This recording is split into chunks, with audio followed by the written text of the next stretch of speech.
সিগনেচারের বিষয়ে বলি, এই বিষয়টা আমরা শোনার সাথে সাথে ইনভেস্টিগেট করি। সেখানে আমাদের যারা পুলিং অফিসাররা আছে, প্রাথমিকভাবে একটা রুমে একজন পুলিং অফিসার সেই জিনিসটা করতে ভুলে গেছেন, সহ আমাদের ভিজিলেন্স টিম আছে, আমরা তাদেরকে আইনানুগ ব্যবস্থা গ্রহণ করব।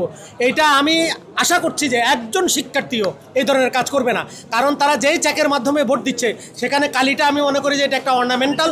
আমরা মাল্টিপল চেক করে একটা জেনুইন ভোটারকে আমরা আইডেন্টিফাই করে ওনারা ভোট দিচ্ছেন, প্রত্যেকটা প্রার্থীর প্রতিনিধির সামনে তারা ওখানে আছেন, সেভাবে ভোট দিচ্ছেন। সিগনেচারের বিষয়ে বলি, এই বিষয়টা আমরা শোনার সাথে সাথে ইনভেস্টিগেট করি।